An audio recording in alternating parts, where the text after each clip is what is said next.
What's up, family? So, my next guest is a visual artist.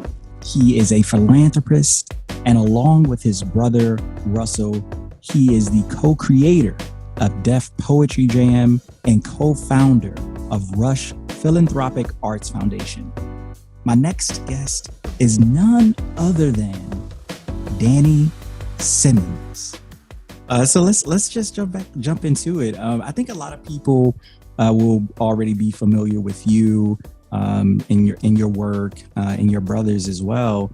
But you actually come from your entire family are creatives, both your mother and your father as well, correct? Oh, yeah. I seem to have inherited skills from both my parents. My mother was an amateur painter, and my father wrote poetry, and he wrote a couple of novels. None of them were published, but I certainly heard them because he read them all to me. But yeah, I think I've come from a pretty creative family who was very, even though they didn't work in those fields, they were very demonstrative in showing us their creativity and encouraging us to be creative. What was your journey like in the arts? Because I know you were actually a social worker. Well, one of the things, my father grew up in believing get a good job, get a pension. In fact, my father was a social worker also at some point, and he influenced me to be one. And my mother, she was the one who encouraged me to step out on my own and pursue my career in the arts. One of the things I like to tell people, because it's true, was I saw Run stepping out on his own and doing something non-traditional, and Russell doing the same thing. And here I was getting up every morning at 7 o'clock, traveling all the way to Manhattan to be a social worker. And while I felt that the work that I was doing was important, it wasn't where my heart was. At what point did your passion for visual arts start to turn into a career? Well, there's 2 points. The late 80s, I really started painting, but I would say in 1992 is when I really dug down deep into being an artist. And around then I started producing art shows also. What is sort of your sentiment around the Confederate monuments being taken down all over the country? Oh, well, they should have been taken down a long time ago. I don't understand why they're there in the first place. I mean, these were people who succeeded or tried to succeed from the United States. They were literally traitors to the country. And so I don't know what they were being honored for. So, if you could explain to me why a traitor to the United States is being honored, then maybe I would have a different opinion. But my opinion is, first of all, aside from being, people who supported slavery, just by being a Confederate soldier, they were people who tried to be traitors to the United States. So I don't see why they're honored at all. I'm curious too. I talked about some of the current events. To get your hot take on Kamala Harris being chosen as Biden's running mate. Well, listen, it's an historic move. First of all, it's historic for 2 reasons. It's the first time a woman has been chosen to be a vice president, and it's also the first time for a black woman. So both of those reasons would be enough for me to be behind her candidacy. But I also believe that she's a great person.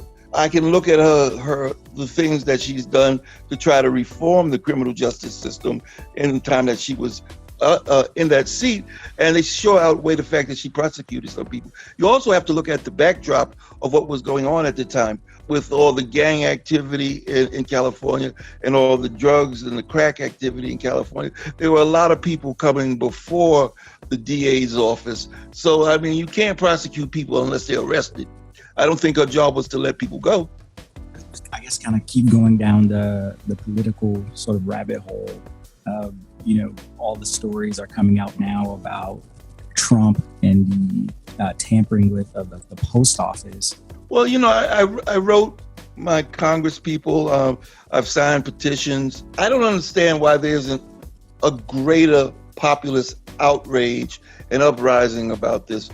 if it's allowed to continue along this path, it will hurt Americans so much. So many senior citizens, so many people depend on them. I have maybe 20 packages coming, and there were 2, and they were mailed like a month ago. So, I mean, and my mail person, told me there are thousands of letters and packages in the basement of that post office waiting to be sorted. What I think was even more wrong is that I hear that Nancy Pelosi asked people to come back to Congress to deal with this issue. So many things get to Congress and never get anywhere beyond the talking phase. This is a horrible, horrible situation for all of America, both the Democrats and Republicans, independents, radicals, everybody. The post office is something that's supposed to be above and beyond politics. And the fact that Donald Trump has weaponized the post office against people so he can be elected is a travesty. I don't understand why this man gets away with so much stuff. Have you been following this QAnon craziness at all?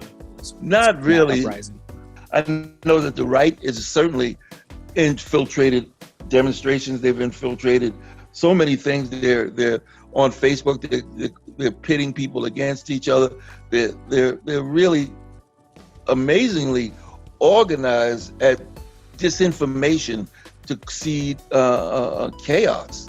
And half the things that you see now on Facebook, you don't know whether they're true or not, because there's so many sources putting out information to direct people's emotions and feelings in different ways that it's ridiculous. People read stuff on the internet and they really don't fact check. And so a lot of misinformation gets passed around, and anybody can put anything on the internet nowadays and make it look like it came from a legitimate newspaper. You might see something that looks like the New York Times, and it'll be something with a little difference in the logo, and it'll be whole. And I'm just using that as an example. I don't have any real examples of that, but it could be anybody creating anything to put it out there to manipulate people's feelings and emotions and behaviors. True, very true. This next thing that I wanted to bring up, if you don't feel like talking about it all, we definitely don't have to talk about it. An arrest has been made in the murder of Jam Master Jay. Yeah, man. I posted about it. I read it somehow 3 minutes after it was released, that 18 years later, they arrested 2 guys for killing Jam Master Jay. And so I immediately called Run, and he hadn't heard about it yet. And I texted him the article, and he read it. He said, I know these guys so well. I've known them all this time. And we didn't get into it deeply, but it would seem to me in 18 years that they've been in his face, smiling and laughing, and he knows them. And, long after they killed Jay, that they've been in the community acting normally. So what all are you working on now? I mean, I know you keep yourself very busy running multiple art galleries, and you also have Rush Philanthropic Arts Foundation. Well, the gallery and the foundation are one and the same. It's hard right now. Our staff has been, nobody's been laid off, but their hours have been reduced. Nobody's at the gallery, so we don't need anybody. We're not going to open this gallery and put anybody at risk. But we're running 4 virtual programs. One is our Saturday morning art classes for kids, and it's expanded because of the internet, so we're getting kids from all over the country sometimes. And this Saturday mornings at 11 o'clock, they come on, and we had about 20 kids, and a lot of them are the ones who came to the physical classes. That we have a studio visit where artists film themselves in their studios and talk about their work, and we put that up once every couple of weeks. We have a roundtable discussion, sort of like a Zoom meeting where artists sit around and talk, and we put that out. And we also have an Artist of the Week program where we highlight an artist every week and show their work and their bio and different things about the artist. And we're working on developing a virtual gallery. So, I mean, we're busy doing that, but, that's the staff more than me. I'm sort of keeping up with that and help to decide where we're going, but I'm not working on that. What I'm working on is a fundraiser for November, Facebook does a birthday fundraiser, and I've been able to raise almost 20 grand on Facebook. I'm kind of amazed myself how supportive our community is of the work that we do. People love you, man. Hopefully you feel that. People love you in the work you're doing. Well, I appreciate that, man. It's been 25 years that I've been running Rush. I don't take any salary. I never did, because it's the labor of love. And so I think people understand that they want to support not only the work we do, but somehow that if somebody shows that their dedication is as strong as it is, they'll support that, because the work we're doing is supporting them. And so I think that my commitment helps to move people to support what I do. I know I just last night, the arts and cultural community lost a very dear friend, as did you. If you wouldn't mind speaking to what Fakisha Kwambo meant to the arts and cultural community, not just in New York City, but abroad as well. When I first moved to Brooklyn, I met Fakisha.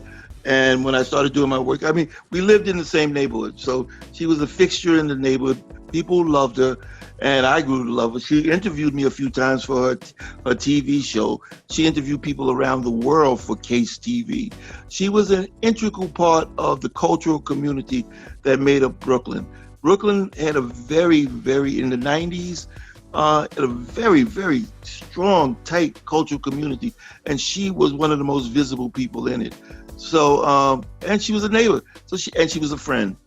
I am, and I know so many people are devastated by Fakisha's passing. She'll be missed.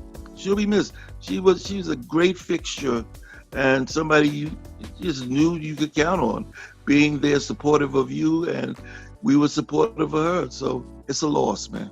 And lastly, how can people keep up with you and your work? The best way to catch me is hit me on Facebook or through Rush Arts Gallery. There's a website there, rushphilanthropicartsfoundation.org. And you can send emails there, or you can just hit me on Facebook and I'll get back to you. Mr. Simmons, thank you so much. Please call me Danny.